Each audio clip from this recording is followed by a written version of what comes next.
Guys, welcome your own YouTube channel Banking Spartan. So सबसे पहले happy Dussehra to all of my viewers and subscribers. So today I'm going to discuss about IBPS PO, IBPS RRB PO और IBPS RRB assistants cut off. तो और IBPS clerk date जो भी उसकी date रहने वाली है वो। तो आज मैं IBPS PO के कट ऑफ के बारे में, IBPS RRB के जो भी PO और असिस्टेंट है उसके कट ऑफ के बारे में डिस्कशन करने वाला हूँ। और जो डेट रहने वाली है मेंस की, इसको लेकर भी मुझे काफ़ी सारी क्यूरीज आ रही थी, तो ये सब मैं आज इस वीडियो में डिस्कस करूँगा। सो वीडियो को स्टार्ट करते हैं, लेट्स बिगिन। और वीडियो को पूरा देखना, अगर आपको कोई भी क्यूरीज हो तो आपको पूरी क्यूरी जो भी वो माइंड में है, वो डाउट है, वो सब सॉल्व हो जाएंगे। सो लेट्स बिगिन, स्टार्ट करते हैं। तो सबसे पहले तो मैं RRB की बात करूँ तो जो भी मेरा बैंकिंग एक्सपीरियंस रहा है, अभी जितने भी मैंने एग्ज़ाम्स दी है बैंकिंग को समझने के लिए, तो मैंने कंटिन्यूस एग्ज़ाम देते हुए आ रहा हूँ बैंकिंग के एक्सपीरियंस को समझने के लिए, ताकि मैं आपसे ये शेयर कर सकूँ और आपकी हेल्प कर सकूँ, है ना। तो जो मेरा बैंकिंग एक्सपीरियंस है, तो RRB को लेकर अभी इस साल का जो पेपर पैटर्न है वो कुछ शिफ्टों में ईजी था, कुछ शिफ्टों में टफ था। मैं अभी IBPS RRB PO की बात कर रहा हूँ, है ना। तो अगर मैं RRB PO की बात करूँ तो सबसे ज़्यादा वैकेंसीज इस बार यूपी में है। तो यूपी में कंपटीशन भी काफ़ी ज़्यादा है, क्योंकि इस बार फॉर्म भी सबसे ज़्यादा यूपी से ही फिल करे गए हैं। तो मैं यूपी की बात करूँ तो यूपी में जो वैकेंसीज है वो काफ़ी हाई है। तो अगर मैं कट ऑफ की बात करूँ तो एवरेज अटेम्प्ट इस बार सभी कैंडिडेट्स को मिलाकर 55 के अराउंड ही रहे हैं, है ना। तो 55 के अराउंड रहे तो आप कट ऑफ 55 से ऊपर तो मान ही नहीं सकते हो, उसके बिलो ही रहने वाला है। तो अब अगर मैं यूपी के कट ऑफ की बात करूँ, मैं सिर्फ अभी यूपी की बात कर रहा हूँ, अभी हिंदी भाषी स्टेट्स की बात नहीं कर रहा हूँ, जो अदर्स हैं, क्योंकि अभी सबसे ज़्यादा वैकेंसीज यूपी में है, तो मैं यूपी का ही बताऊंगा सबसे पहले, फिर अदर्स स्टेट के बारे में मैं डिस्कशन करूँगा। तो यूपी की बात करें तो यूपी में 48 से लेके 53 के बीच में कट ऑफ रहने वाला है ना। अब ये डिपेंड करेगा शिफ्ट टू शिफ्ट। अगर आपके 44 अटैम्प्ट है तो भी मैं आपको ये नहीं बोलूँगा आप रेस से बाहर हो, है ना, जनरल कैंडिडेट के लिए, क्योंकि फिर वो नॉर्मलाइजेशन फैक्टर उसमें अफेक्ट करता है। तो जो भी नॉर्मलाइजेशन फैक्टर होगा तो उस हिसाब से आपके मार्क्स गेन होंगे। तो जिन भी लोगों ने पेपर दिया है और 44 के अराउंड या 44 प्लस अटेम्प्ट करा है, तो आप आपकी मेंस की प्रिपरेशन जारी रखें RRB PO में।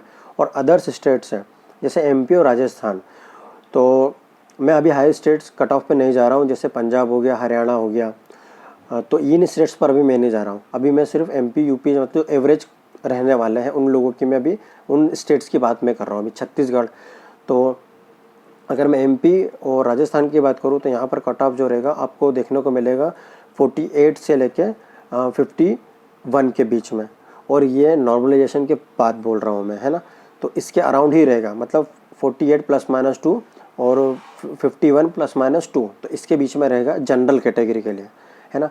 और OBC के लिए भी मोस्ट ऑफ स्टेट्स में सेम ही रहता है, तो राजस्थान और MP में सेम। और अगर ST SC की बात करूं तो आपके अगर इतने अटेम्प्ट है 44 से लेकर 48, तो आप मेंस की प्रिपरेशन स्टार्ट कर दो अभी से, आप डेफिनेटली मेंस दोगे, है ना। तो ये मैंने उसके बारे में बता दिया। और जो अदर्स स्टेट्स हैं जो जहाँ पर लैंग्वेज बैरियर है, तो पंजाब को छोड़कर, तो उन स्टेट्स में भी कट ऑफ काफ़ी लो रहने वाला है। जैसे महाराष्ट्र अभी वैकेंसीज ऐड हुई है, तो महाराष्ट्र का कट ऑफ भी लो रहने वाला है ना।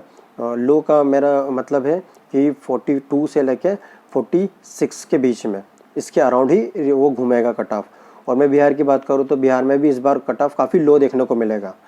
लो देखने का मतलब ये है मेरा कि 42 से लेके 48 के बीच में, है ना। तो ये RRB PO का मेरा जो पर्सनल एक्सपीरियंस तो मैंने वो शेयर कर दिया आपके साथ में, पेपर मैंने भी दिया था, तो उस बेसिस पर मैं ये बता रहा हूँ। अब सेकंड बात करते हैं IBPS RRB क्लर्क की। तो IBPS RRB क्लर्क का जो पेपर है वो काफ़ी इजी था। अब लास्ट ईयर का पेपर भी मैंने दिया था, तो लास्ट ईयर के पेपर में थोड़ा सा लेंथी था, और इस ईयर के पेपर के हिसाब से तो इस बार कंपटीशन भी काफ़ी कम है RRB PO में भी और क्लर्क में भी। और उस हिसाब से देखा जाए तो जो कट ऑफ है RRB क्लर्क का वो 66 से लेके तो 75 तक रहेगा। मैं हाई स्टेट्स को भी इंक्लूड करा इसमें मैंने, है ना। तो हाई स्टेट्स जैसे पंजाब वगैरह, हरियाणा और जो भी हाई स्टेट्स है वो भी इंक्लूड करा है। और MP में जो और राजस्थान की जो कट ऑफ है, अगर मैं उसकी बात करूँ तो 66 से लेके तो 69 के बीच में रहेगी जनरल के लिए, इससे ज़्यादा नहीं जाएगी। बहुत सारे कैंडिडेट्स मुझे बोल रहे थे कि 70 प्लस जा सकती है कट ऑफ, नहीं, ये आपका अटैम्प्ट है, मतलब 70 से लेके 75 के बीच में जिन भी लोगों ने अटैम्प्ट करा है, जहाँ पर एवरेज कट ऑफ जाता है तो वो सेफ जोन में है, और जहाँ हाईएस्ट कट ऑफ है वहाँ पर तो 77 और 78 तक लोगों ने अटैम्प्ट करे हैं। तो वहाँ पर मैंने जो कट ऑफ है मेरे हिसाब से 75 के अराउंड ही रिवाइव करेगा, मतलब घूमेगा वहीं तक ही। अब बिहार की बात करूँ तो बिहार में भी इस बार कट ऑफ कम देखने को मिलेगा क्लर्क में, और पॉसिबल है कि बिलो 66 भी चला जाए, है ना। तो ये जो बिहार का बता दिया मैंने, महाराष्ट्र का बता दिया, महाराष्ट्र का भी 66 के अराउंड ही घूमेगा। छत्तीसगढ़ का 64 से लेके 66 के बीच में रहेगा, इससे ज़्यादा नहीं जाएगा, है ना। तो ये था मेरा आरआरबी क्लर्कों को लेकर, आरआरबी पीओ को लेकर। और आईबीपीएस पीओ की बात करें तो आईबीपीएस पीओ में वैकेंसीज काफ़ी कम है, और काफ़ी सारे कैंडिडेट इसको 2017 से कंपेयर कर रहे हैं। तो 2017 का पेपर भी मैंने दिया था, और 2020 का भी दिया मैंने, है ना। 2020 का भी पेपर दिया, 2017 का भी दिया था, 18 का भी दिया है मैंने, और 19 का भी दिया। तो मेरे पास एक कंप्लीट एनालिसिस है कि पेपर का पैटर्न किस तरीके से आया था और इस बार कट ऑफ क्या रह सकती है। चूँकि वैकेंसीज कम है तो आप 2017 से कंपेयर नहीं कर सकते हो। तो कंपेयर करने के लिए एक अच्छा आपके पास स्टेटस होना चाहिए, है ना। तो वो अभी स्टैटिक्स और स्टेटस नहीं है। तो अगर मैं 2017 के पेपर की बात करूं तो 2016 पे जाते हैं उसके लिए। तो 16 में पेपर काफ़ी इजी आते थे।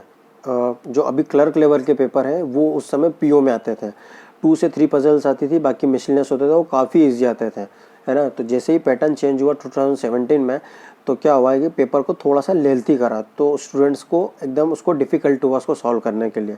तो 2017 में क्या हुआ कि पेपर का जो पैटर्न था थोड़ा सा अप हो गया था, तो स्टूडेंट्स को एकदम से वो शॉकिंग हो गया, तो इसलिए वो कट ऑफ उस समय लो चला गया, है ना। तो अभी ऐसा कुछ भी नहीं है। इस बार स्टूडेंट्स के पहले से पता था कि पेपर हो सकता है लेंथी भी आ जाए, टफ भी आ जाए, डिफ़िकल्ट भी आ सकता है, तो ऐसा कुछ भी डिफरेंस नहीं था, है ना। और वैकेंसीज़ की बात करूँ तो 3500 प्लस वैकेंसीज़ थी उस समय, या 4000 समथिंग कुछ थी। तो उस समय इतनी वैकेंसीज़ थी, और अभी सिर्फ 1400 वैकेंसीज़ ही है, और बाकी ये इंक्रीज़ होगी। बट आईबीपीएस जैसा कि एडुकेट नंबर ऑफ़ कैंडिडेट को लेता है, तो वैकेंसीज़ से ज़्यादा कोई फ़र्क नहीं पड़ने वाला इस बार। हाँ, but educate number of candidate जाएंगे तो 35,000 प्लस कैंडिडेट इस बार अपीयर होंगे मेंस के लिए। तो मैं इसके कट ऑफ की बात करूँ तो अभी जो नए कैंडिडेट आ रहे हैं, तो नए कैंडिडेट में से भी कुछ कैंडिडेट्स जो होंगे वो सिलेक्ट हो जाएंगे इसके लिए, है ना। तो पेपर पैटर्न की बात करूँ तो हाँ, पेपर पैटर्न लेंथी भी था और डिफ़िकल्ट भी था। तो रीजनिंग जो था वो मॉडरेट से थोड़ा सा अप था, है ना। जैसे मैं 3 अक्टूबर की बात करूँ तो 3 अक्टूबर से 11 अक्टूबर तक पेपर धीरे धीरे जो लेवल था वो बढ़ता गया। अब मैं 3 अक्टूबर की फर्स्ट शिफ्ट थी, उसमें काफ़ी लोगों ने 76 प्लस अटैम्प्ट भी करे हैं, 70 प्लस ही अटैम्प्ट हुए हैं, है ना। और जैसे जैसे शिफ्ट आगे बढ़ते गई तो अटैम्प्ट काफ़ी कम होता गया, 10th की और 11th का भी पेपर काफ़ी डिफ़िकल्ट तक पहुँच गया था। तो मेरा जो था 11 अक्टूबर को था, तो 11 अक्टूबर की फर्स्ट शिफ्ट में था। तो उस शिफ्ट में मैंने पेपर दिया था, तो 4 पजल्स थी उसमें भी, और जो डीआई था, एक डीआई ईजी था, एक टफ था, वो तो हर शिफ्ट में था, है ना। और मिसलेनियस का फ़र्क पड़ता है, क्योंकि काफ़ी लोगों का जो मैथ्स में मिसलेनियस होता है वो स्ट्रॉन्ग पॉइंट नहीं होता है, कुछ लोगों का डीआई स्ट्रॉन्ग पॉइंट होता है। तो इस हिसाब से अगर मैं बात करूँ तो पेपर का डिफ़िकल्टी लेवल धीरे धीरे बढ़ता गया था। तो जो कट ऑफ है वो मेरे हिसाब से 55 से लेके 60 के बीच में ही रहेगा, इससे अब नहीं होगा। और नॉर्मलाइजेशन फैक्टर अफेक्ट करेगा इसमें। अगर आपके अटेम्प्ट है 50 से लेके 55 के बीच में, अगर आप बोल रहे हो कि मैं मेंस के लिए क्वालिफाई कर जाऊंगा, तो मैं इस बारे में डिस्कशन नहीं करना चाहूँगा, क्योंकि इस बारे में ये हाइपोथेसिस सिचुएशन है। तो एक परिकल्पना मात्र है, इसके लिए आप खुद पेपर देकर ही आपको पता चल गया होगा कि आप क्वालिफाई कर पाओगे या नहीं कर पाओगे। तो इस सिचुएशन में मैं नहीं जाना चाहूँगा। मैंने आपको बता दिया है कि कट ऑफ क्या रहने वाला है, आईबीपीएस पीओ का, आरआरबी पीओ का, आरआरबी क्लर्क का। अब मैं बात करता हूँ क्लर्क की एग्ज़ाम डेट की, पीओ की एग्ज़ाम डेट की, मेंस की, और आरआरबी पीओ मेंस की। तो आरआरबी तो मेंस जो है वो कंफर्म है कि वो जनवरी में ही है ना। अब IBPS PO की है, तो अब अगर SBI का नोटिफिकेशन इस बीच आ जाता है, क्योंकि अभी उसकी चर्चाएँ काफ़ी है, तो अगर उस बीच उसका नोटिफिकेशन आता तो जनवरी से फरवरी के बीच में वो एग्ज़ामिनेशन हो सकता है। तो जो फिर IBPS PO की मैं अगर बात करूँ तो जनवरी के लास्ट वीक में IBPS PO का मेंस हो सकता है ना। और जनवरी के फर्स्ट या सेकेंड वीक से हो सकता है कि SBI PO भी स्टार्ट हो जाए और SBI का मेंस आपको फरवरी या मार्च में देखने को मिल सकता है ना। तो ये था मेरा जो आपको डेट को लेकर था। जैसा कि IBPS क्लर्क की डेट भी जो है वो ऑन टाइम ही होने वाला है, उसमें कोई फ़र्क नहीं पड़ेगा, उसके रिजल्ट डेट भी दे दी उन लोगों ने, है ना। तो ये था मेरा एक कम्प्रिहेंसिव वीडियो फॉर जो भी आपकी क्यूरीज थी उसको लेकर। और that's all from my side, and please do subscribe your own channel banking Spartan.